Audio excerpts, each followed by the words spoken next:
Hans and Scotty, 97.5, the KSL Sports Zone. Happy New Year's, everybody. Kicking off 2026.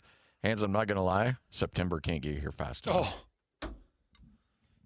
August can't. Yes. When do we kick off spring ball? March, end of March, early April, around there.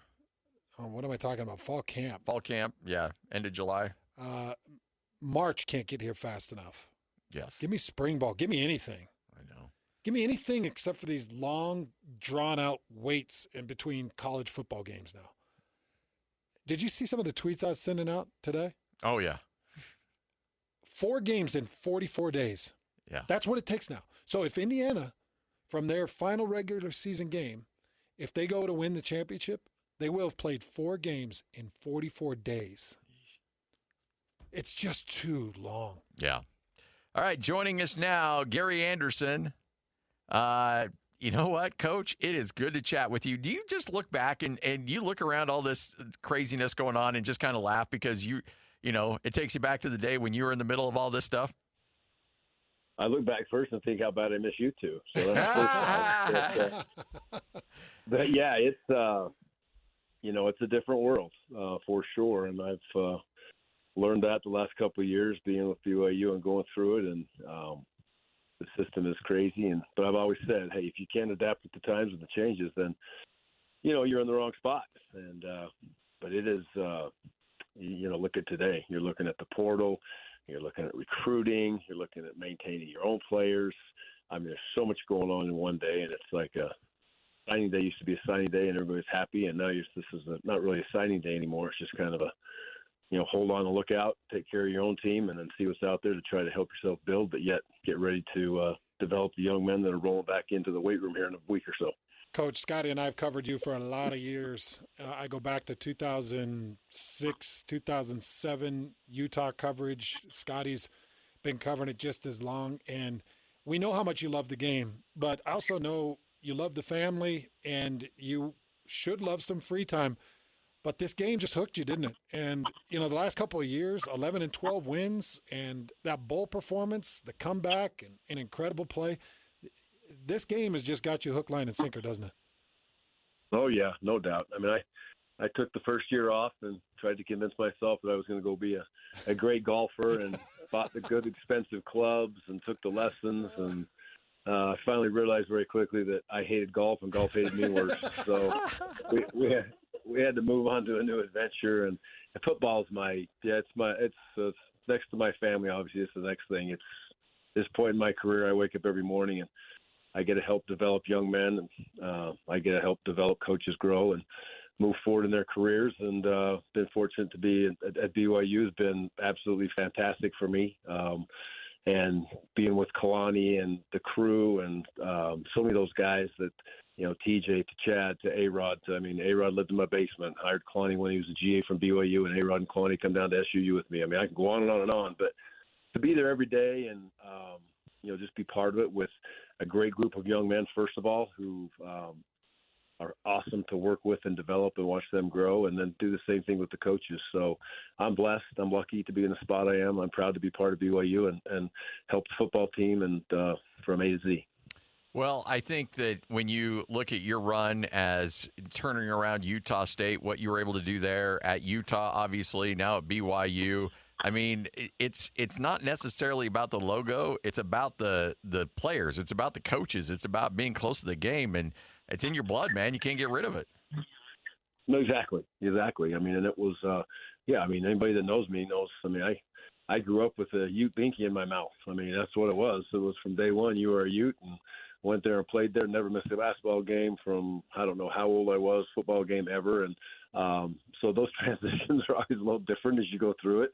But the Andersen household now, you wake up and there's BYU hats and sweatshirts and what have you going through for Christmas presents. So it's where you're at, and it's the kids that you're with, and quite frankly, I learned it's the university that you're at, and it's a lot of credit to the administration wanting to do it the right way, because I have no desire to be involved with administration that's in it for themselves or doesn't take care of the kids. And BYU does a great job. And there is no perfect school in the world, but BYU does a tremendous job of, just putting student athletes first and putting the kids in position to be that successful way past football when they walk out of BYU. At any student athlete, I'm assuming at BYU, if you walk out and you're not successful in your sport, whatever that means, to go play professionally or what have you, the next step out there for you is there's a lot of windows that open, a lot of doors that open up for you once you're a graduate student athlete at Brigham Young. I'd love to hear you say that, Coach, because my BYU degree has served me really well.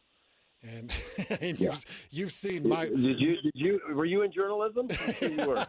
Yeah. Oh man, Coach. Hey, so with that being said, Coach, do you have a pretty good grasp on what your future looks like and what you're doing? Yeah, I'm staying. Oh wow. It's just it's a great spot for me, and I'm excited to be here. And you go through transition, you look at things. I tell all these coaches that are going through it, and even these kids that are going through it. I guess you got to. When you go through an opportunity to have decisions to make, whether it's a young man or a coach or whatever it is, I always challenge them to look back and say, okay, it's all different, man. You just won a bowl game. Football's out there. It's on TV. Everybody's all excited about football. Just fast forward to whatever, the middle of February, and it's a Wednesday morning, and you're going to wake up and you're going to go to work. You're going to wake up, go to the weight room, go to school. Are you happy where you're at? And I'm 100% happy where I am. I don't want to do more. I want to be an analyst. I want to help coaches grow. I want to help kids grow. And I want to be the best grandpa in the country. So those are my three goals. That's and awesome. I get to do all three of those with what I'm doing right now at BYU and, being with Kalani and help him continue to grow and sustain and go through this transformation with Jay right now. The transformation is it is what it is. Jay found an opportunity.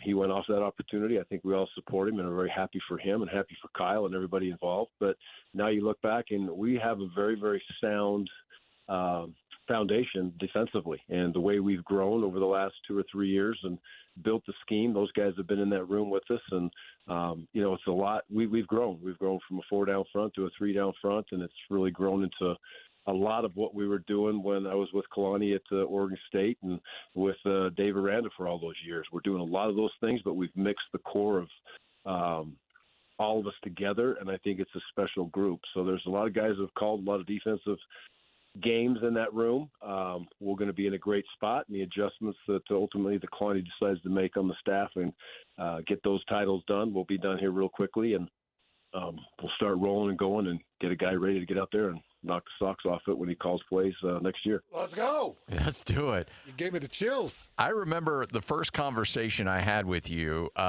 interviewing you or being part of a media scrum. It was in that 04 preparation for Pitt, and Urban was on his way to Florida. Kyle was debating whether or not he was going to take the Utah or BYU job, and you were running practices. Because everybody was kind of working on their own thing. And you said, hey, look, it's not about us. It's about the players. We just got to get their minds right. They'll be okay. What is the message to players when there's a little bit of uncertainty in terms of coaches and transition and things like that? When they deep down want to stay and they want to be a part of the program, what do you say to these guys? Well, it's communication for me, today's day and age, right? I think and it's not communication over text messages. It's actually having real conversations face to face as much as you can, and then at least on the phone and not going back and forth. It's just, and then being honest, because each young man, it's hard now. Scotty and Hans, it's really hard. You sit back, you say, okay, now all of a sudden these roster sizes are going to 105, right? And so you can't carry the same amount of kids as you have before. And quite frankly, that breaks all of our hearts as coaches. We would love to have those rosters be 125 deep or whatever they could be, but that's not feasible in today's day and age. And so what we do is we look at it, we try to have real conversations. Some of them are not real fun to have, some of them are great to have, and some of them are educational. But at the end of the day, you look at it and what are the positives of where you are and the school that you're at and the situation that you have got yourself in, and what does your future look like? So, honesty and communication are the keys, and, trying to keep your key players is putting in a position where they understand what the scheme is. And, we've got some really, really talented players on that BYU defense that we need to have come back in the program. And I think this is probably one of the top two most important things also, besides that communication piece and the honesty, is that what has been the success rate of the young men when they leave, and they were really good players at whatever school they're at, what's the success rate of them going to the next school and being successful? That's what you have to ask yourself. And especially when you know the scheme, you know the situation, you know you're going to be a playmaker, you know you've got good coaches, you know you got a school that cares about you. Is it really worth leaving for a little bit more money? And I think once kids take a real look at that, honestly, they look at it most of the times and stay. Man, for me, Coach, it would certainly be about the relationships. And Scotty and I had to do an emergency podcast yesterday because all the news was coming down. And I said, if I would have left the college game and started coaching with Lavelle Edwards, and Lavelle said to me, hey, it's on, we're staying, or we're going, or we're going to do this. I would have done anything for him as a player, and anything for him as if I was assistant coach. It just feels like in this game, it feels like those relationships, sometimes they get overlooked. Sometimes they're managed well, but I know that those relationships have been primary to you in your life as a coach.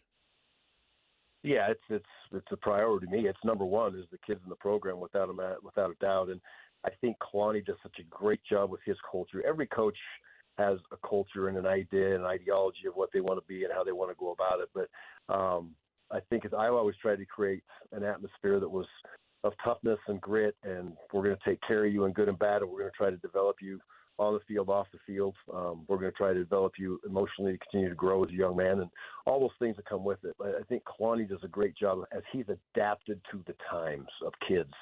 And that would have been really, really hard for me as a head coach, quite honestly. Even today, it would be really, really hard for me as a head coach to go and just the little tweaks that are there. When I say that, nothing of that is bad. It's just a different environment that kids are in every single day, and the way they're twisted and turned, and the academics and the portal and the dollars and people tugging at them and agents, and I can go on and on and on. But Kalani's environment and culture is still about family, and he says that all the time. But just walk around the facility and you'll know that. You'll feel that, and that really helps to sustain. And I know that because I pride myself on walking through the locker room 2 times every single day and spend at least 5 to 10 minutes in there. And you get to know a team really quick. And it's Kalani's culture that he's been able to the support. Nobody runs and hides. Everybody's working hard and grinding through it, and there's a high level of accountability, but yet it's a fun place to be. So I think that's unique in college football. I'm not at every program in the country, but my belief is that's a little unique, and that's why BYU is a special place for kids to stay and play. You're on the defensive side of the ball. You appreciate all those things you talked about, grit, fire, playing through pressure, playing through pain. Was there a moment in fall camp where you saw Bear Bachmeier and thought, "Oh, this kid can get it done. He's not looking like a true freshman out there." Oh man, don't you love that kid? Yeah. Well, he's so a Gary Andersen prototype, man. Tough dude. He's something else. And again, I talk about it. Humble. I mean, that's unbelievable. But, I think during camp, it was just A-Rod does such a great job, and so did Matt, of building the quarterbacks and bringing those guys along. But you could see the ability to throw the football. You could see some of the intangibles that you look for a kid that can run. But what you didn't know is how much he really liked to run. I remember when he first said, I asked him why he wore 47. He said, because, Coach, you know what? When I'm back there throwing the ball and I'm in the pocket, I'm a quarterback. But as soon as I cross the line of scrimmage, I'm a fullback. And I was like, oh, really? Okay, well, we'll see. Well, he showed us all. So he showed us all that. But then his ability to be able to pick up, A-Rod, it's a complex offense now. I sit there and listen to those play calls up in the box during the games, and A-Rod obviously does a tremendous job of calling the plays and game planning with his staff and all the things that come with it. But there's a lot that's on a quarterback's plate. For a true freshman to handle all that, I don't know how much of the playbook was there, but I don't think A-Rod held anything back for a freshman to come in and do that and then have the ability to come back so many times. I mean, what was it, 10 points down last game, 10 points down in Arizona in the fourth quarter, 14 points down to Colorado, 14 points down, whoever it was. I mean, it was time and time again. Now, that's the team structure and the belief of all of them to come back. But your quarterback, you got to be able to look at that dude and say, hey, we're good. If we just get a stop on defense right now, this offense is going to win the game for us. And that is such a confidence builder when you're in those tight games like that. And we had a bunch of those tight games. So love the kid for who he is on the field and off the field. And a tremendous family also. So we're very lucky to have Bear. A tremendous family, very supportive family, and they roll deep. And it's great to have that Bachmeier family around with kind of all their history and what they're able to do. Coach, I wanted to kind of specify because I think a lot of BYU fans are out there and they see Gary Andersen, senior defensive analyst, and they don't understand maybe the impact that you can have on the program. As a senior analyst, just kind of tell people what you are responsible for and help them understand just what you've been able to do over the last 3 years with Jay and working with these coaches, because every time I come out to practice, I see you working your butt off out on the field. Yeah. Yeah. Well, right now it's really grown into what you're another coach. You can be another coach. I mean, I had the great opportunity to have Bodie with me this year in my room, and Kendall and Keeney and Vil. That was the core of my room, and Sonny was in there, and so you were able to get so much more done from film study, and then I spent time obviously with Sione with those defensive tackles in a room together, and when we tie into what we call them the bowls, which is the guys in my room and Sione's room together. So we're just coaching like it's like there's more than 10 full-time coaches now, which is basically what it is. As far as the game planning, obviously I was right there with Jay, and I were on the same page. And it was it started 3 or 4 years ago at Weber when I helped him 1 year down there. We just continued to grow and develop it. And I'm going to miss that. I'm going to miss Jay and I. We're very, very close and very, very tight. And, you look at going to another place, and Jay and I look and we talk about things, and, could it be here? Could it be at Michigan? That's just not feasible for myself right now. And where I am in life, but he'll do great things. But we had a great game plan together, and Monday, Tuesday, Wednesday, Thursday with the rest of the staff, and then getting into the game. And that will change a little bit now, but now it's going to be the next D coordinator up or the next D coordinators up, however that wants to work with through Kalani, what he wants to be able to get done. But I'm going to do the same thing. I'm going to get him ready to walk into games and be prepared to call a great game. I'm looking forward to coaching the kids on the defense again. I think this year I'll be a little bit more around the defense as a whole, as we've talked with Kalani, and I've talked some things out and where we can be, and then whatever Kalani needs me to do, I can do some more stuff with Kalani this year as we move through time. But those things will all come out in the mix. But I get to be a football coach, and that's a great point in my life right now. I don't, like I told you, I want to help kids and I want to help coaches grow, and that's exactly what the analyst tag gives me the ability to do every single day, and help BYU football grow. How cool is it, though, from a personal standpoint, knowing that Kalani Sitake was making ends meet, stocking shelves at Walmart while trying to help you at Southern Utah? Jay Hill gets an opportunity with you at Southern Utah, and to see these guys progress in their profession and doing what they're doing now. I mean, for a moment, you got to sit back and be like, it's almost like a proud father moment for you, I'm sure. There's no doubt. I talk about that all the time. The ability to see all these guys that we've touched and gave opportunities to over the years, and watch them grow and develop. And I mean, it's crazy. It makes me feel old, which I suppose I am. But we keep our youthfulness. I remember not this last year, the BYU Utah game, but the one the year before, and we went on that last crazy second game that goes down to the wire and the kick goes through, and I just kind of look back at the whole sidelines, both sidelines, Utah's and BYU sidelines, and I called Kyle. Obviously, it wasn't the next day; it was a few days later after that game. And I said, "Man, I know it. The wins and the losses; they're gut wrenching. We've been on both sides of the thing for however many years, 20 plus years or whatever it's been, in those games. But I sat back and I looked at both sidelines pregame, and I was like, Kyle, you know how many of those guys that we gave opportunities to, or they grew up through our system, and we should be very, very proud of that, let alone, again, the wins and the losses. And so, yeah, I'm very prideful. I know Kyle's very prideful of all those things that come with it, but to be in that spot at this time in my career and still be able to help young coaches grow, help those older coaches continue through any questions or any way I can possibly help them, without an agenda. My agenda is not to go be a head coach. My agenda is not to be a coordinator. My agenda is my agenda, and that's what I've said 5 times on this call: help kids, help coaches. And so it's an amazing spot to be for me, and something I look forward to doing for many years. Well, and it's an amazing spot for Kalani to have you there with just all your experience.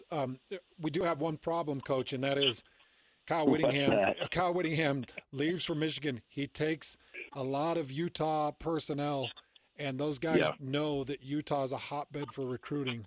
So what do we got to do to stabilize this state and make sure Michigan doesn't come sneaking in along with everybody else that knows now that this talent is great? Because, Coach, this state is a hotbed for some of the best football talent in the country. Cat's out of the bag now. The cat's out of the bag, and they're taking that knowledge with them. Yeah, well, maybe we should blame Utah for pissing Kyle off. I don't know. There you go. I don't know.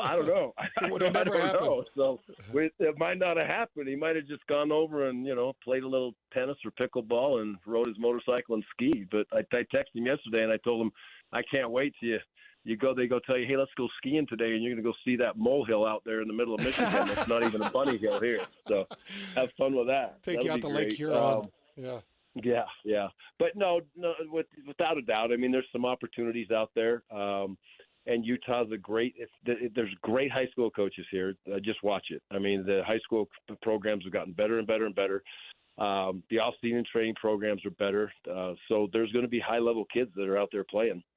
There's some great athletes. So you got to continually fight through it. You got to, I really don't believe this. I don't think Michigan's going to walk in here and take 3 or 4 kids a year from the state of Utah. I don't think that they need to. I think they need to stay in their own state, in their own area. And, I thought that when I was at Wisconsin, I was like, we're going to come in and take, 5 or 6 kids a year.